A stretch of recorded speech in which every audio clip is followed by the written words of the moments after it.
Hi friends, இன்றைய நாள் உங்களுக்கு மிக்க மகிழ்ச்சி தரும் நாளாக அமையட்டும். இந்த பதிவு கேப்டன் விஜயகாந்த் அவர்களுக்கு ஒரு சமர்ப்பணம்.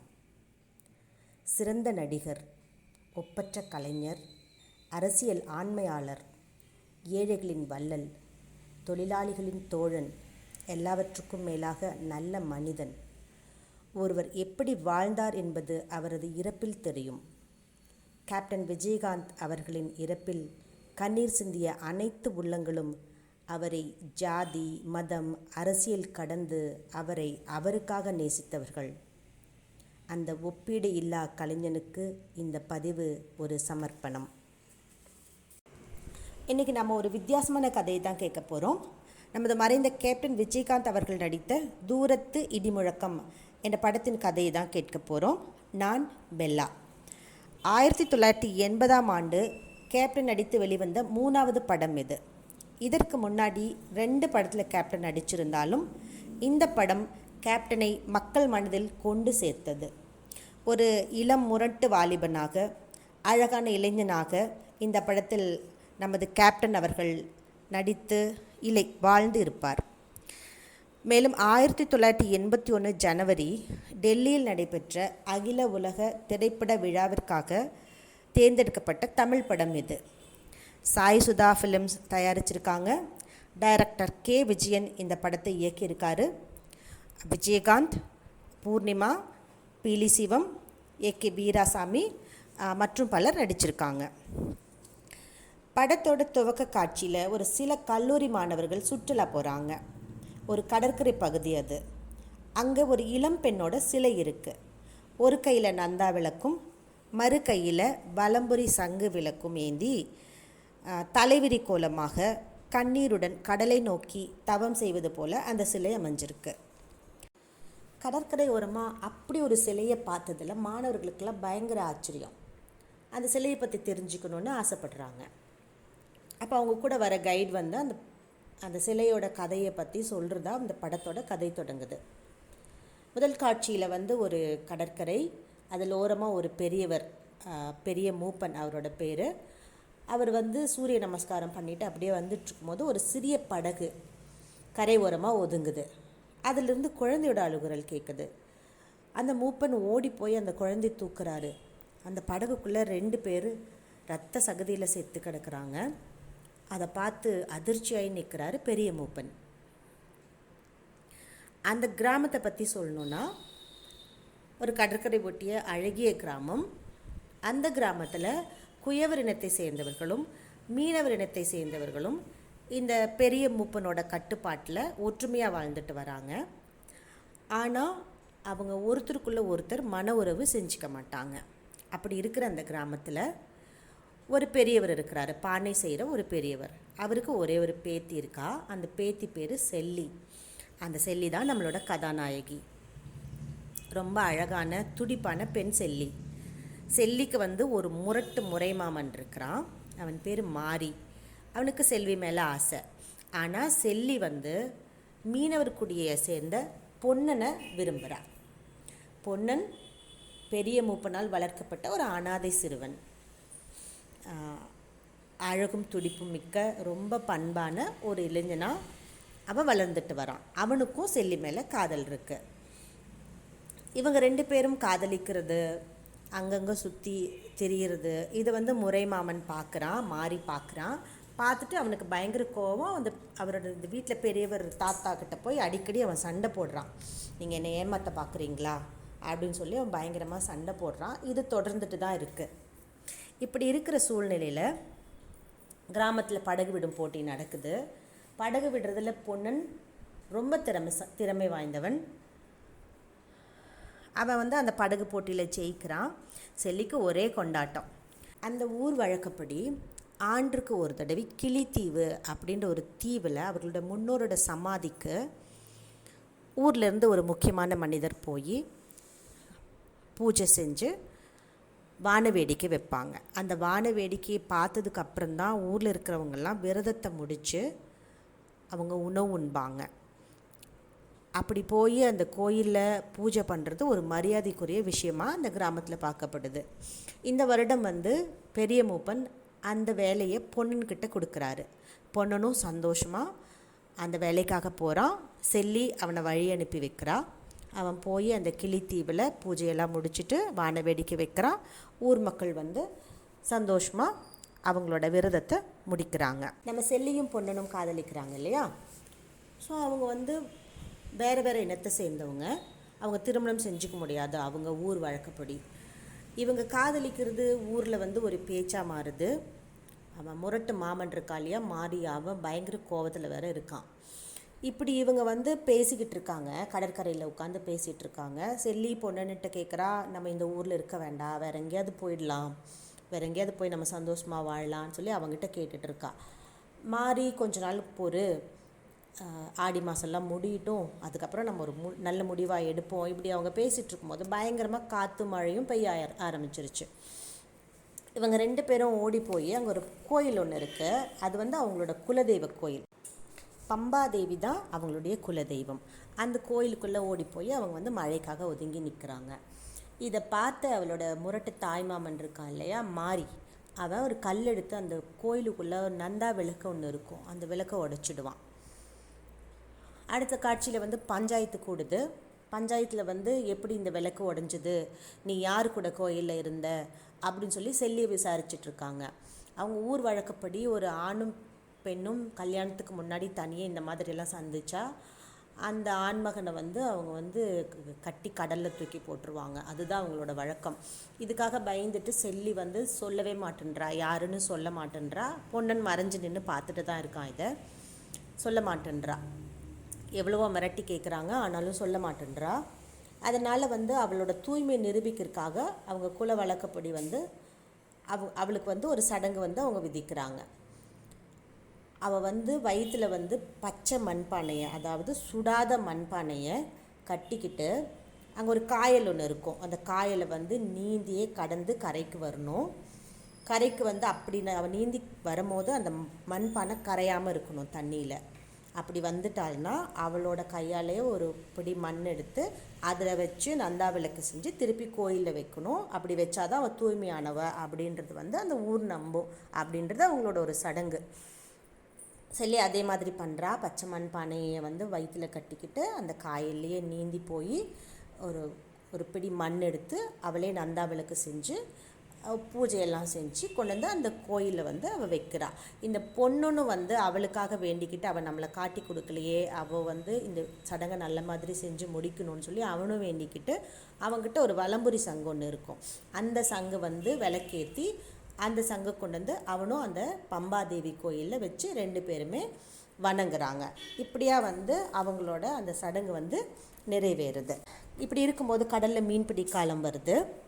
மீனவர்கள் எல்லாருமே வந்து கடலுக்கு மீன் பிடிக்க போகிறாங்க. நம்ம பொன்னனும் போகிறான், அவன் கூட அவனுடைய தோழன் நல்லான் அப்படின்றவனும் போகிறான். அவங்களோட தோழர்கள் எல்லாருமே சேர்ந்து பெரிய மூப்பன்கிட்ட ஆசீர்வாதம் வாங்கிக்கிட்டு எல்லாரும் போகிறாங்க மீன் பிடிக்கிறதுக்கு. 6 நாள் ஆகுது. மீன் பிடிக்க போனவங்க யாரும் திரும்பி வரல. கடற்கரையில் பெண்களெல்லாம் சாமிக்கிட்ட வேண்டிக்கிட்டு எல்லாம் காத்துட்ருக்காங்க. செல்லியும் பொன்னனுக்காக காத்துட்ருக்குறா. 6ஆவது நாள் மீன் பிடிக்க போனவங்க எல்லாம் திரும்பி வராங்க. ஆனால் நம்ம பொன்னன் மட்டும் வரல. இந்த நல்லான் வந்து செல்லியை பார்த்து அழுறான். வந்து பெரிய மூப்பன்கிட்ட சொல்கிறான், ஒரு சுறா மீனை வந்து பிடிக்க போனான் பொன்னன். அந்த சுறா மீன் வந்து அவனை அப்படியே இழுத்துட்டு போயிடுச்சு. அவன் எவ்வளவோ போராடி பார்த்தான், நாங்களும் எவ்வளவோ போராடி பார்த்தோம், பொன்னனை காப்பாற்ற முடியல, அவன் இறந்து போயிட்டான் அப்படின்னு சொல்லி அவன் அழுறான். இதை கேட்டு செல்லி வந்து மனசு உடஞ்சி போயிடுறா. உட்காந்து அழுதுகிட்டே படுத்துருக்கிறா. அவங்க தாத்தாவும் அழுதுகிட்டே இருக்கார். ஊரில் பெண்களெல்லாம் வந்து சொல்கிறாங்க, நீ மனசு தேத்திக்கோ, வேறு உங்கள் தாத்தாவை யார் பார்த்துக்குவா, எப்படிலாம் சொல்லி அவங்கள சமாதானம் பண்ணி விட்டுட்டு போகிறாங்க. நைட்டு தூங்கிட்டு இருக்கும் போது செல்லி மெதுவாக எந்திரிச்சு, அவங்க தாத்தா தூங்கிட்டு இருப்பார், வெளியே வந்துடுறா. வெளியே வந்து போய் கடலில் போய் விழுந்துடுறா. பொன்னன் இல்லாத உலகத்தில் தான் வாழ முடியாதுன்னு சொல்லி போய் கடலில் போய் விழுந்துடுவா. இந்த முரட்டு மாமன் இருக்கால மாறி, அவன் பார்த்துட்டான். அதை பார்த்துட்டு ஓடி போய் அவளை தூக்கி கொண்டு வந்து காப்பாற்றிடுறான். ஊர் பெரியவங்கள்லாம் சேர்ந்து, இவன் தான் இந்த பொண்ணை காப்பாற்றிருக்கான், அவனுக்கு கட்டுற முறையும் இருக்குது, அதனால் இவங்க 2 பேர்த்துக்கும் கல்யாணம் பண்ணி வச்சிடணும் அப்படி சொல்லி முடிவு பண்ணுறாங்க. அந்த பம்பாதேவி கோயிலில் அவங்களுக்கு கல்யாணமும் நடக்குது. கல்யாணம் முடிஞ்சு பம்பாதேவி கோயிலுக்கு வராங்க. அங்கே மாறி வந்து நந்தா விளக்கையும் பொன்னன் கொண்டு வந்து வச்ச வலம்புரி சங்கு விளக்கையும் பார்க்குறான். அவனுக்கு அவங்க காதலிச்ச அந்த காலமெல்லாம் ஞாபகம் வருது. பயங்கர கோவம் வருது. செல்லியை சீண்டிக்கிட்டே இருக்கான். நீங்கள் 2 பேரும் காதலிச்சிங்க, விளக்கெல்லாம் கொண்டு வந்து வச்சிங்க, அந்த தேவி பாரு எனக்கு தான் அருள் கொடுத்துருக்கா, நான் தான் உன்னை கல்யாணம் பண்ணியிருக்கேன் அப்படின்னு செல்லிவியை வந்து ஏளனமாக கிண்டல் பண்ணிக்கிட்டே இருக்கிறான். அவங்க கல்யாணம்லாம் முடிஞ்சு சடங்கெல்லாம் முடிஞ்சு வீட்டுக்கு வர வழியில் ஒரு குழந்தை வந்து இறந்து மயானத்துக்கு கொண்டு போயிட்டுருக்காங்க. இதை பார்த்து செல்லிக்கு மனசு வந்து ரொம்ப கஷ்டமாக போயிடுது. அன்றைக்கி இரவு முதல் இரவு கணவன் செல்லியை நெருங்கும் போது அவள் எனக்கு மனசு ரொம்ப கஷ்டமாக இருக்குது, இன்றைக்கி ஒரு நாள் என்னை விட்டுரு, நான் உன்னோட சொத்து தான், இன்றைக்கி ஒரு நாள் மட்டும் என்னை விட்டு எனக்கு மனசு சங்கடமாக இருக்குது அப்படி சொல்லி அழறா. மாரிக்கு பயங்கர கோவம் வந்துடுச்சு. அவளை திட்டிட்டு வீட்டை விட்டு வெளியே வந்துடுறான். வெளியே வந்ததும் அப்படியே நடந்து வந்துட்டுருக்கும்போது அந்த ஊர் மயானத்தில் வந்து யாரோ தோண்டிகிட்ருக்காங்க. மாறி ஓடி போய் பார்க்குறான். அங்கே ஒரு மந்திரவாதி அந்த தலைச்சான் பிள்ளையை எடுத்து மந்திரம்லாம் செய்கிறவன், அவன் வந்து அந்த சமாதியை தோண்டிகிட்ருக்கான். அன்றைக்கி புதைச்சி அந்த குழந்தையோட சமாதியை தோண்டிகிட்ருக்கான். இவன் பார்த்து ஓடி போய் அவனை அடித்து, இவனால் அவனை அடிக்க முடியல. அந்த மந்திரவாதி பயங்கர பலசாலியாக இருக்கான். ஆனாலும் இவன் அடித்து சண்டை போட்டு ஊர் மக்களெல்லாம் கூப்பிட்டு அந்த மந்திரவாதியை பிடிச்சிடுறாங்க. பிடிச்சி கொண்டு போய் ஊர் நடுவில் கட்டி வச்சிடுறாங்க. கட்டி வச்சுட்டு அவனை விசாரிக்கிறாங்க. நீ எதுக்கு இந்த ஊருக்கு வந்த, நீ இந்த ஊருக்கெல்லாம் வரக்கூடாது, நீ எங்கள் தலைச்சான் குழந்தை வந்து இந்த மாதிரி எடுத்து நீ மந்திரம் செய்கிறவன், நீ எங்கள் ஊருக்குள்ளேயே வரக்கூடாது அப்படின்னு சொல்லி எல்லாருமே பேசி மாறி தான் அவனை பிடிச்சதுனால அவனையே வந்து நீ அவனை அடித்து ஊரை விட்டு விரட்டிடு அப்படி சொல்லி அந்த பொறுப்பை மாறிக்கிட்ட கொடுக்குறாங்க. மாறியும் அவனை அடித்து ஊரை விட்டு விரட்டிடுறான்.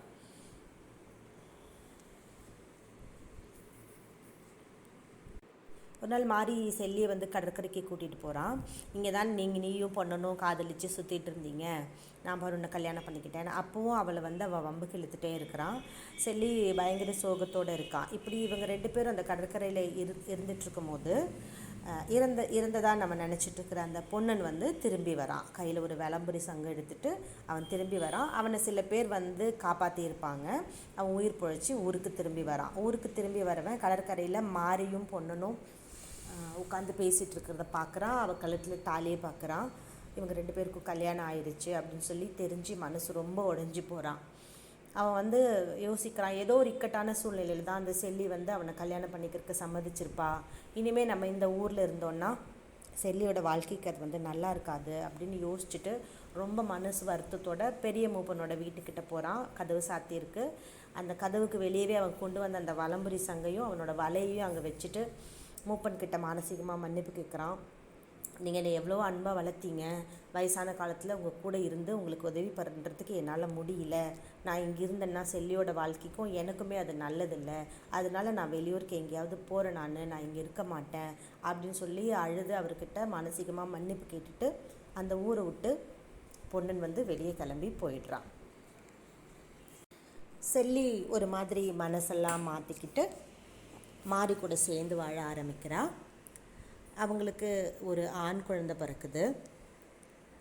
ஆனால் அந்த குழந்தை வந்து சாயலில் வந்து பொன்னன் மாதிரி இருக்குது, கருப்பாக இருக்குது, பொன்னன் மாதிரியே இருக்குது அப்படின்னு சொல்லி ஊரில் சிலரெல்லாம் பேசுகிறாங்க. இந்த மாறி வரும்போது அவன் முன்னாடியே வேணும்னே பேசுகிறாங்க. பேசிட்டு அவனை வந்து கோவப்பட வைக்கிறாங்க. அவனுக்கும் அந்த குழந்தையை பார்க்கும்போது கோவம் வருது. அவன் மாதிரியே கருப்பாக வந்து பிறந்திருக்கு அப்படி சொல்லிட்டு அவன் செல்லிக்கிட்ட சண்டையும் போடுறான். செல்லி வந்து மனசுடைஞ்சு அழுறா. நான் வந்து என் மனசில் இருக்கிறதெல்லாம் உள்ளே புதைச்சி வச்சுட்டு நான் உன் கூட நான் வாழ்ந்துட்டுருக்கேன், நல்ல ஒரு வாழ்க்கை வாழ்ந்துட்டுருக்கேன், ஆனால் நீ இப்படி பண்ணுறியேன்னு சொல்லி செல்லி அழும்போது மாரிக்கும் சங்கடமாக போயிடுது. அவனும் அழுறான்.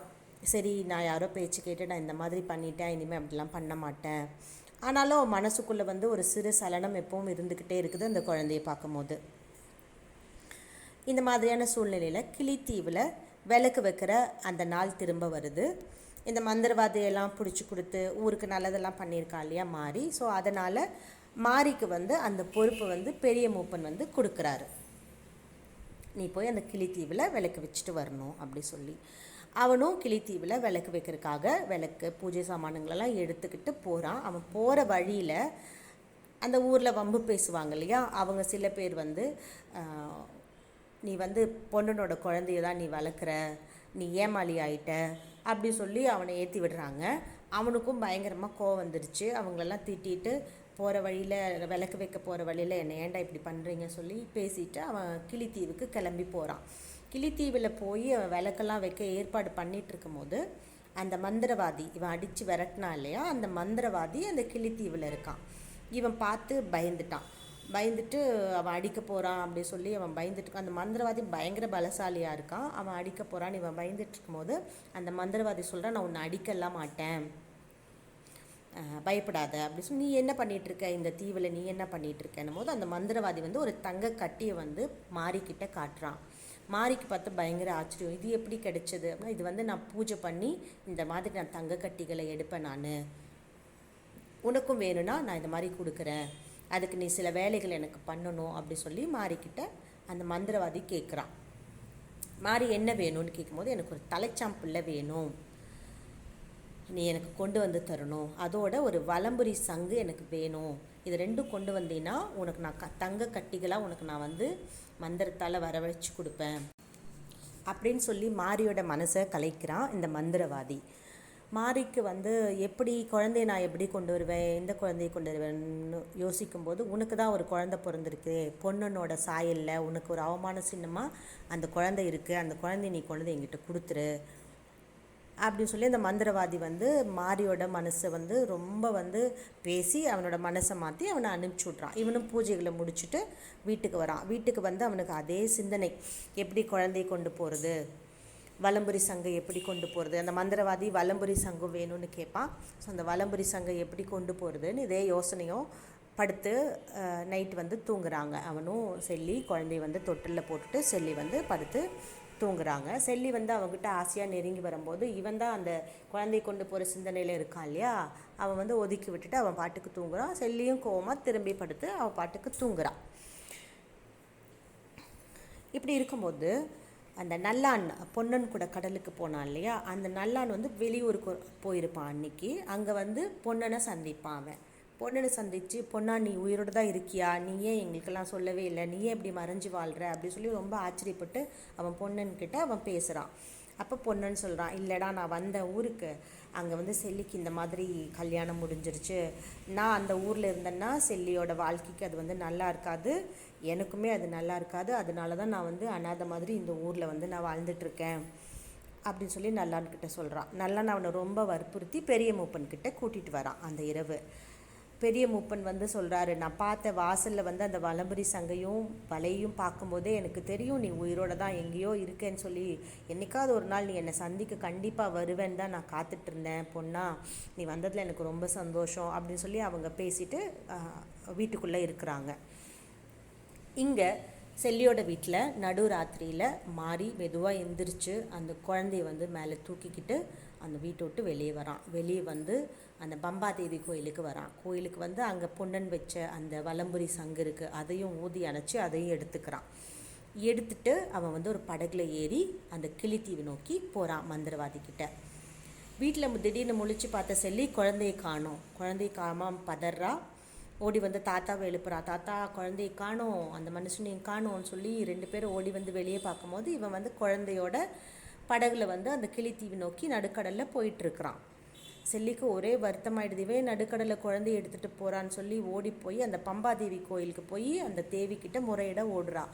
என் குழந்தையை காப்பாற்று, இந்த மனுஷன் குழந்தைய எடுத்துகிட்டு கடலுக்குள்ளே போகிறாரே எதுக்குன்னு தெரியலையே அப்படி சொல்லி அவள் வேண்டிட்டு பார்க்கும்போது அந்த வலம்புரி சங்கு விளக்கையும் அங்கே காணோம். இப்போ பதறி போய் ஓடி வரா, பெரிய மூப்பன் வீட்டுக்கு ஓடி வரா. பெரிய வந்து கதவை தட்டுறா. பெரிய மூப்பா கதவை திறங்கன்னு சொல்லி கதவை தட்டும் போது உள்ள பெரிய மூப்பன் வந்து பொன்னன் கூட பேசிக்கிட்டு இருக்கிறாரு. பொன்னன் செல்லியோட குரலை கேட்டுட்டு பெரிய மூப்பன்கிட்ட, நான் உயிரோடு இருக்கிறது செல்லிக்கு தெரியவே கூடாது பெரிய மூப்பான்னு சொல்லிட்டு ஓடி போய் ஒளிஞ்சிக்கிறான். நல்லான் வந்து கதவை திறக்கிறான். திறந்தது இவ ஓடி வந்து, இந்த மாதிரி என் குழந்தைய எடுத்துகிட்டு என் புருஷன் கடலுக்குள்ளே போகிறாரு, எப்படியாவது காப்பாற்றுங்க, எனக்கு என்ன பண்ணுறதுனே தெரியலன்னு சொல்லி பெரிய மூப்பன்கிட்ட அழுறா. பெரிய மூப்பன் விசாரிக்கிறாரு, ஏம்மா என்ன ஆச்சுன்னு. இல்லை, கொஞ்ச நாளாகவே என் புருஷன் சரியில்லை, என் குழந்தை வந்து இறந்த பொன்னன் சாயலில் இருக்குன்னு சொல்லி அவர் ரொம்ப வந்து என் மேலே சந்தேகப்படுறாரு, எப்போ பார்த்தாலும் இதையே பேசிகிட்டு இருந்தார், ஒரு நாள் நான் குழந்தை தூக்கிட்டு கடலுக்குள்ளே போயிடுறேன் பாரு நல்லா சொல்லிகிட்டு இருந்தார், இப்போ அதே மாதிரி பண்ணிட்டார் போலன்னு சொல்லி அழுறா. நான் இது முறையிட்டிருக்க பம்பாதேவி கோயிலுக்கு போனேன், அங்கே அந்த வலம்புரி சங்கையும் காணோம் அப்படி சொல்லிட்டு அழுறா. அப்படி அழுதுட்டுருக்கும்போது அந்த பெரிய மூப்பனோட வீட்டில் வந்து அந்த இன்னொரு வலம்புரி சங்கை வந்து அவள் பார்க்குறா. அதை பார்த்ததுமே அவளுக்கு பொன்னன் ஞாபகம் தான் வருது. இது ஏது பெரிய மூப்பான்னு சொல்லி கேட்குறா. பெரிய மூப்பன் வந்து அதை சொல்லாமல், இது நல்லான்னு கொண்டு வந்ததுமா, இந்த விளக்கு கொண்டு போய் நீ வந்து கோயிலை விளக்கேற்றி வை, நான் எப்படியாவது உன் குழந்தையை காப்பாற்றுறதுக்கு முயற்சி பண்ணுறேன், நீ போ அப்படின்னு சொல்லி செல்லியை வந்து அனுப்பிச்சி வச்சிடுறாரு.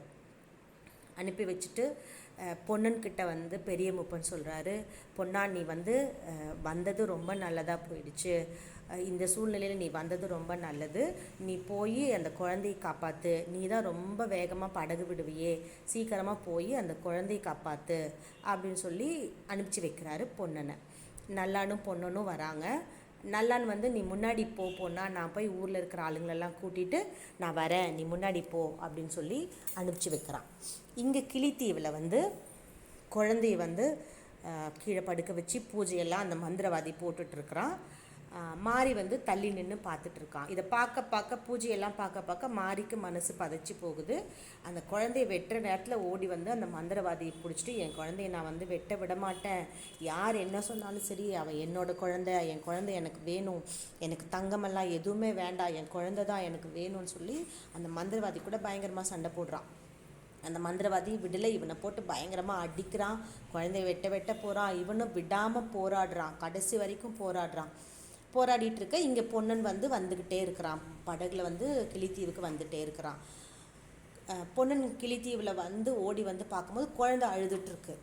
ஓடி போய் குழந்தைய தூக்கிக்கிறான். குழந்தைய தூக்கிட்டு இவன் எங்கன்னு சொல்லி தேடி போகும்போது அவன் மந்திரவாதி கிட்ட மாறி பயங்கரமாக அடி வாங்கி கீழே விழறான். பொன்னன் போகும்போது கரெக்டாக அந்த மந்திரவாதி வந்து மாறிய ஒரே வெட்டிடுறான் அரிவாள் எடுத்துகிட்டு. இவன் கத்திட்டு ஓடி போய் மந்திரவாதியை பிடிச்சி தள்ளி பயங்கரமாக சண்டை போடுறான். மந்திரவாதி இவனையும் பயங்கரமாக அடிச்சுக்கிறாங்க ரெண்டு பேரும். கடைசியில் மந்திரவாதியை அடித்து போட்டுட்டு குழந்தையை தூக்கிக்கிட்டு மாறியும் எடுத்துகிட்டு பொன்னன் வந்து படகுக்கு வரான். படகுல வந்து ஏறி படகு கொஞ்சம் தள்ளி போக இந்த மந்திரவாதி அடிபட்டு விழுந்திருந்தவன் எந்திரிச்சு வந்து அரிவாள் எடுத்து ஓங்கி வீசிடுறான் பொன்னன் மேலே. பொன்னன் அப்படியே படகுக்குள்ளே விழுந்துடுறான். அதுக்குள்ளே ஊரில் இருந்து ஆளுங்கள்லாம் வந்துட்டு இந்த மந்திரவாதியை துரத்துறாங்க. மந்திரவாதி வந்து ஒரு படகுல ஏறி அவனும் கடலுக்குள்ளே ஓடுறான். இப்போது படகு வந்து கடற்கரை ஓரமாக ஒதுங்குது. இந்த பெரிய மூப்பன் வந்து கடற்கரை ஓரமாக நின்றுட்டுருக்கிறாரு. ஓடி வந்து பார்க்குறாரு, குழந்தை அழுகிற சத்தம் கேட்குது. ஓடி வந்து பார்க்குறாரு. ஓடி வந்து பார்த்தா படகுல குழந்தை இருக்குது. மாரியும் பொன்னனும் இறந்து கிடக்குறாங்க. இந்த பெரிய மூப்பன் அதை பார்த்து பயங்கரமாக அழுறாரு. அழுது அந்த குழந்தைய தூக்கிக்கிட்டு செல்லிக்கிட்ட ஓடுறாரு. இந்த செல்லி வந்து ஒரு கையில் வலம்புரி சங்கும் இன்னொரு கையில் நந்தா விளக்கும் வச்சு கடல் மாதா கிட்ட வேண்டிட்டு, என் குழந்தையும் புருஷனையும் காப்பாற்றுன்னு சொல்லி வேண்டிக்கிட்டு அங்கே நிற்கிறான். அவகிட்ட போய் பெரிய மூப்பை போய் அந்த வந்து குழந்தை போய் குழந்தையும் அந்த சங்கையும் காமிக்கிறாரு. அந்த ரத்தத்தில் முழுகின அந்த வலம்புரி சங்கையும் குழந்தையும் அவகிட்ட காமிக்கிறாரு. இந்த செல்லியோட தாத்தா ஓடி வராரு. ஓடி வந்து, அம்மா உன் புருஷனை இந்த மாதிரி இந்த மந்திரவாதி கொன்னுட்டான், அதை காப்பாற்ற போன பொன்னனையும் கொன்னுட்டா அப்படின்னு சொல்லி அந்த பெரியவர் அழுறாரு. இதை கேட்டதும் அதிர்ச்சியோட உச்சிக்கு போகிறா செல்லி. துக்கம், கோபம், ஆத்திரம் இதெல்லாம் அவளோட முகத்தில் தாண்டவம் ஆடுது. அவள் கடல் மாதா கிட்டேயும் பம்பாதேவி கிட்டேயும் முறையிடுறா. என் புருஷனை கொன்னவங்களை, என் அன்பிற்கு உகந்தவங்களை கொன்னவங்களை நீ தான் பழி வாங்கணும், நீ தான் எனக்காக பழி முடிக்கணும், இறங்கி வா, தூரத்தில் இடியாக இறங்கி வா, வானத்தையும் பூமியை அளந்து நிற்கிற கடல் மாதா எனக்காக இறங்கி வா அப்படி சொல்லி ஆவேசமாக அந்த கடல் தாயிடம் முறையிட, தூரத்தில் ஒரு இடி முழக்கம், மின்னல் மின்னுது, பயங்கரமாக மின்னுது. அந்த இடியும் மின்னலும் அந்த மந்திரவாதி மேலே விழுந்து அவன் எரிஞ்சு சாம்பலாக போகிறான். செல்லி அங்கே அந்த நந்தா விளக்கையும் வலம்புரி சங்கு விளக்கு ஏந்தி சிலையாக சமைஞ்சு நிற்கிறா. தன்னோட பேத்தியோட நினைவில் அந்த ஏழை கிழவன் செய்து வச்சது தான் அந்த சிலை. அது அந்த காற்றுக்கும் மழைக்கும் தாங்கி நிற்கிது. அது அந்த செல்லியோட கதையை சொல்லிட்டு ஆண்டாண்டு காலமாக அங்கேயே தான் நிற்கிது. இந்த எளிமையான கடற்கரை கிராமத்து காதல் உங்களை அனைவருக்கும் பிடிச்சிருக்குன்னு நினைக்கிறேன்.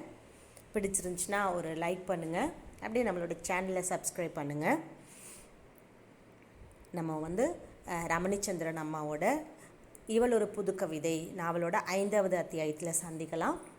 நான் பெல்லா. நன்றி.